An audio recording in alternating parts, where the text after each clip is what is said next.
기도의 자리에 오신 성도님들을 주님의 이름으로 환영합니다.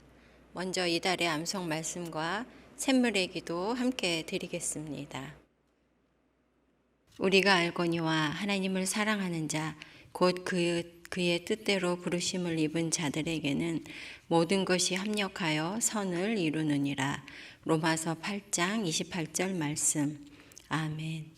마음 모아 샘물의 기도를 하나님께 드립니다. 먼저 우리 믿음을 고백합니다. 그러므로 주께서 친히 징조를 너희에게 주실 것이라. 보라, 처녀가 잉태하여 아들을 낳을 것이요 그의 이름을 임마누엘이라 하리라. 아멘. 약속하신 말씀대로 이 땅에 오시고 우리와 함께 하시는 주님을 믿습니다. 임마누엘의 복을 누리며 주님을 더욱 깊이 신뢰하는 성도가 되게 하옵소서. 예배와 교회를 위해 기도합니다. 내가 주께 대하여 귀로 듣기만 하였사오나 이제는 눈으로 주를 배옵나이다. 아멘. 크고 놀라우신 하나님 앞에서 늘 겸손한 마음으로 예배하게 하옵소서. 날마다 회개하는 심령 주시고 주님의 선하심을 깊이 체험하며 우리에게 베푸신 그 큰 사랑으로 인하여 날마다 하나님을 찬양하는 샘물교회가 되게 하옵소서. 목장과 성도들을 위해 기도합니다. 보라, 형제가 연합하여 동거함이 어찌 그리 선하고 아름다운고 머리에 있는 보배로운 기름이 수염 곧 아론의 수염에 흘러서 그의 옷깃까지 내림 같고. 아멘. 주님께서 다스리시고 주님 안에서 하나 된 샘물교회가 노년에서 유아까지 은혜가 흘러내리는 교회 되게 하옵소서. 목장을 통하여 주님의 사랑이 샘물의 지체들 한 사람 한 사람에게 빠짐없이 흘러가게 하시고 주의 이름으로 모이는 일이 기쁨 되게 하옵소서. 다음 세대와 청년들을 위해 기도합니다. 오늘 내가 네게 명령하는 여호와의 규례와 명령을 지키라. 너와 내 후손이 복을 받아 내 하나님 여호와께서 내게 주시는 땅에서 한없이 오래 살리라. 아멘. 말씀대로 살아가려고 노력하는 부모 세대와 그 모습을 보고 따라가는 다음 세대가 공존하는 샘물교회 되게 하옵소서. 나아갈 방향을 찾기 위해 기도하는 청년들에게 말씀에 힘써 순종하는 부모 세대의 모습이 이정표가 되게 하셔서 순종의 복을 누리는 다음 세대와 청년들이 되게 하옵소서. 선교와 나라를 위해 기도합니다. 외치는 자의 소리여 이르되 너희는 광야에서 여호와의 길을 예비하라. 사막에서 우리 하나님의 대로를 평탄케 하라. 아멘. 주께서 보내신 선교사님들이 외치는 자의 소리가 되어 하나님의 대로를 평탄케 하는 일꾼 되게 하옵소서. 선교사님으로 말미암아 그와 동행하시는 하나님의 복이 선교지 곳곳에 임하게 하옵소서. 온 우주를 다스리시는 하나님께서 우리나라를 붙들어 주셔서 교회들이 주를 섬기고 선한 일을 실천하는데 어려움 당하지 않는 자유롭고 건강한 대한민국이 되게 하여 주옵소서. 2023년 한 해도 신실한 하나님의 사랑으로 마칠 것을 믿으며 우리 구주 예수님의 이름으로 기도드립니다. 아멘. 함께 나눌 말씀은 요한계시록 20장 11절에서 15절 말씀입니다. 또 내가 크고 흰 보좌와 그 위에 앉으신 이를 보니 땅과 하늘이 그 앞에서 피하여 간데 없더라.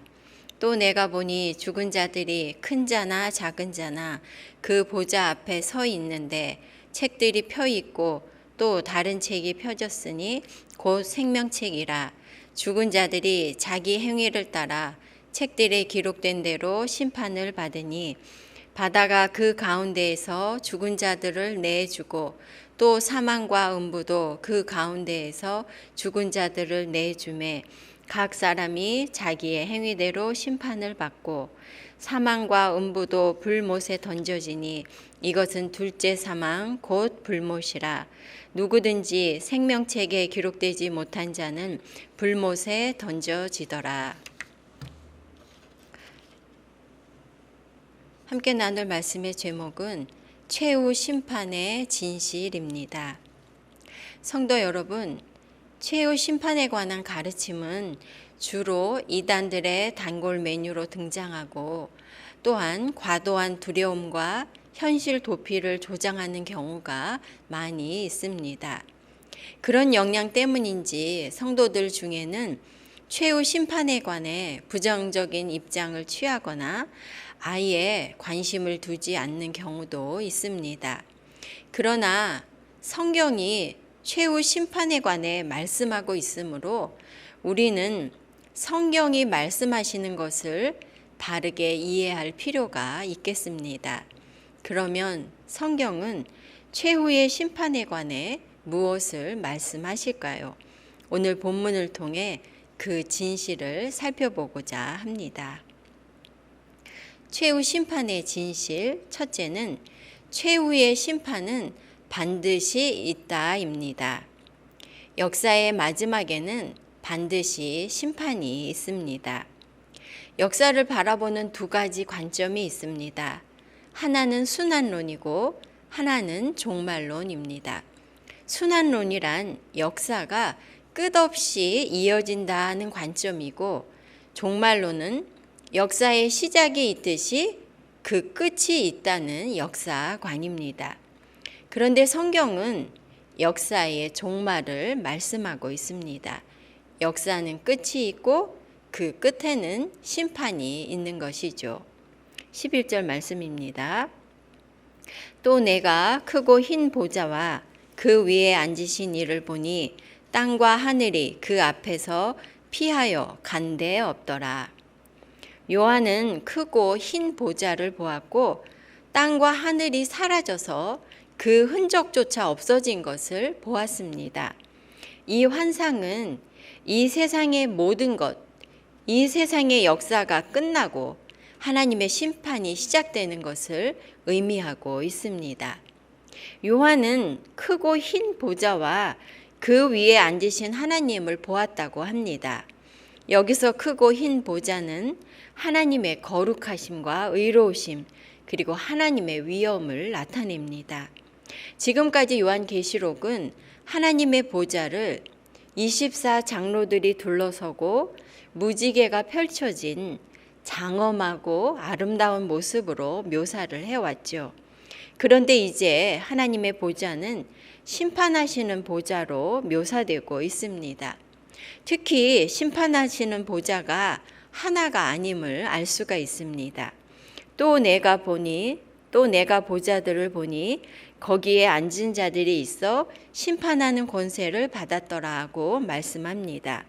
그것은 하나님과 어린 양의 보좌로서 예수님께서 이제는 심판하시는 주인이 되시는 것이죠.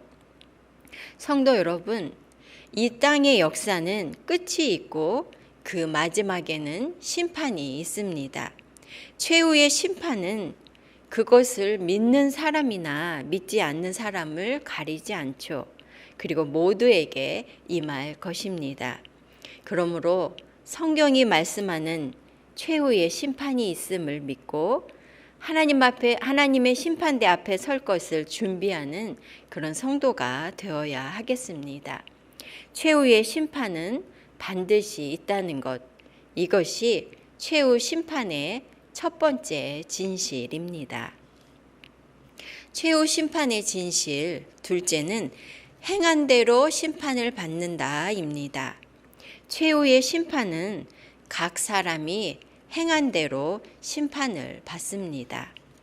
12절, 13절 말씀입니다. 또 내가 보니 죽은 자들이 큰 자나 작은 자나 그 보좌 앞에 서 있는데 책들이 펴 있고 또 다른 책이 펴졌으니 곧 생명책이라. 죽은 자들이 자기 행위를 따라 책들에 기록된 대로 심판을 받으니 바다가 그 가운데에서 죽은 자들을 내주고 또 사망과 음부도 그 가운데에서 죽은 자들을 내주매 각 사람이 자기의 행위대로 심판을 받고. 최후 심판은 먼저 모든 사람이 심판을 받는다는 사실입니다. 누구도 예외가 없습니다. 바다가 그 가운데에서 죽은 자들을 내주고 또 사망과 음부도 그 가운데에서 죽은 자들을 내주매라는 말씀은 살아있는 자들만이 아니라 이미 죽은 자들도 다시 살아나서 심판을 받을 것이라는 말씀입니다. 요한복음 5장 28절 29절 말씀인데요. 이를 놀랍게 여기지 말라. 무덤 속에 있는 자가 다 그의 음성을 들을 때가 오나니 선한 일을 행한 자는 생명의 부활로 악한 일을 행한 자는 심판의 부활로 나오리라. 예수께서 다시 오시는 날 살아있는 자들뿐 아니라 죽어서 이미 무덤에 있는 자들도 다시 살아나 심판대 앞에 서게 될 것입니다.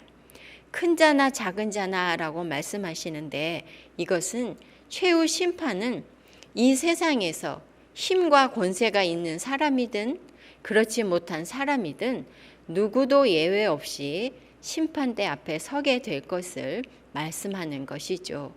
아무도 피할 수 없는 것입니다. 또한 최후 심판은 각 사람이 자기의 행위대로 심판을 받는다는 사실입니다. 그러면 어떻게 각 사람이 자기의 행한 것을 모두 알고 그것에 따라 심판을 받을 수 있겠는가 하는 것이죠. 각 사람이 행한 모든 것을 어떻게 다 기록을 해 놓겠는가 하는 것이고 또 그것을 어디에 다 보관을 하겠는가 하는 것입니다. 그런데 오늘 12절 말씀을 보면 책들이 펴 있고 또 다른 책이 펴져 있으니 곧 생명책이라 죽은 자들이 자기 행위를 따라 책들에 기록된 대로 심판을 받으니 사람들이 심판을 받을 때 그 앞에 책들이 펴 있다고 말씀합니다. 즉 각 사람이 행한 것이 모두 기록된 책이 있고 그것이 펼쳐져서 그 사람의 행한 것이 모두 드러난다는 말씀이죠. 그리고 그것을 따라 심판이 이루어집니다. 그러니 그 심판은 철저하고도 완전한 심판이 될 것입니다. 사실 예전에는 이 말씀을 믿기가 어려웠습니다. 어떻게 한 사람이 평생 한 일들을 다 기록해 놓을 수 있겠는가? 또 설사 기록해 놓는다 해도 온 세상 사람들, 이미 죽은 그 사람들의 그 모든 것들을 기록해서 어디에 다 그것을 보관할 것인가? 또 그 자료를 언제 다 검토해서 심판을 할 수 있겠는가? 이렇게 생각한 것이죠. 그러나 지금은 컴퓨터의 이 발전으로 인해서 저장 능력이나 처리 속도를 생각할 때 얼마든지 가능하다는 것이 증명이 되었습니다. 책들, 즉 하나님의 컴퓨터에 모든 사람이 그 행한 일들이 다 기록되고 저장이 되어 있을 것이죠. 성도 여러분, 최후의 심판은 모든 사람, 산자와 죽은 자 모두가 직면하게 될 일인 것입니다. 누구도 예외가 없고 아무도 피할 수 없는 것입니다. 또한 각 사람이 자기가 행한 모든 것이 드러나고 각기 행한 대로 심판을 받을 것입니다. 최후의 심판은 우리 모두에게 우리의 행위대로 이루어질 것입니다. 이것이 최후 심판의 두 번째 진실입니다. 최후 심판의 진실, 셋째는 생명책에 기록된 자들은 구원을 얻는다입니다. 생명책에 기록된 자, 예수를 믿는 자는 구원을 얻을 것입니다. 아무도 예외 없이 모든 사람에게 심판이 임하고 각기 행한 대로 심판을 받는다면 그 결과는 과연 어떠하겠습니까? 모든 사람이 죄를 범했고 의인은 없나니 하나도 없다는 말씀대로 누구도 형벌을 피할 수 없을 것입니다. 사망과 음부도 불못에 던져지니 이것은 둘째 사망 곧 불못이라. 누구든지 생명책에 기록되지 못한 자는 불못에 던져지더라. 최후의 심판 이후에 영원한 형벌에 처해지는 것을 둘째 사망 혹은 불못에 던져짐이라고 표현하고 있습니다. 사람이 육체적으로 죽는 것은 첫째 사망이라고 할 수 있습니다. 그러나 그것으로 끝나는 것이 아니죠.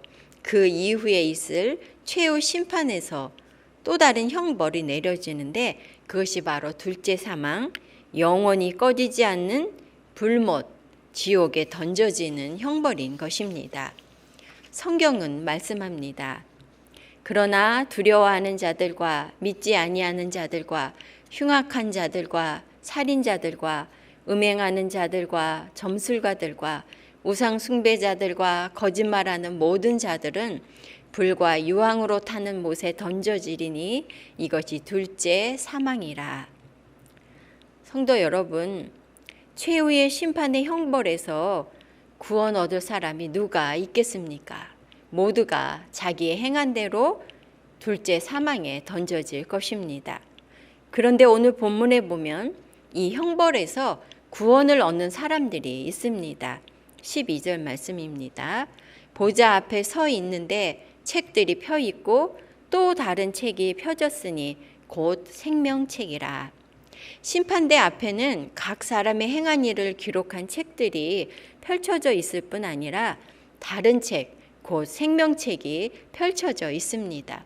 그리고 이 책에 기록된 사람들이 있는데 그들은 예수님을 믿고 예수님의 십자가 공로로 의롭다고 판결을 받은 사람들인 것입니다. 오늘 15절 말씀입니다. 누구든지 생명책에 기록되지 못한 자는 불못에 던져지리라고 말씀하고 있습니다. 바꾸어 말하면 오직 생명책에 기록된 사람은 불못에 들어가지 않는다는 것이죠. 따라서 최후 심판에서 지옥에 던져지느냐 아니냐를 가르는 것은 그 이름이 생명책에 기록이 되었는가 아닌가 하는 것입니다. 요한복음 5장 24절 말씀입니다. 내가 진실로 진실로 너희에게 이르노니 내 말을 듣고 또 나 보내신 이를 믿는 자는 영생을 얻었고 심판에 이르지 아니하나니 사망에서 생명으로 옮겼느니라. 예수님을 믿고 예수님의 공로를 힘입어 의롭다 인정을 받아서 생명책에 그 이름이 기록된 사람, 그들만이 불못에서 구원을 얻는 것입니다. 성도 여러분, 모든 사람이 행한 대로 심판을 받고 지옥에 던져지거나 아니면 예수님을 믿고 그 이름이 생명책에 기록된 사람은 둘째 사망인 불못, 곧 지옥에서 구원을 얻을 것입니다. 오직 예수님을 믿는 것만이 우리가 영원한 지옥 심판에서 구원을 얻는 유일한 길인 것이죠. 이것이 최후 심판의 참 진실인 것입니다. 말씀을 정리하겠습니다. 성도 여러분, 역사의 종말과 그 끝에는 최후의 심판이 있습니다. 그날에 모든 사람은 자신이 행한 대로 심판을 받을 것입니다. 그러나 예수님을 믿고 그 이름이 생명책에 기록된 사람은 지옥 형벌을 면하고 구원을 얻을 것입니다.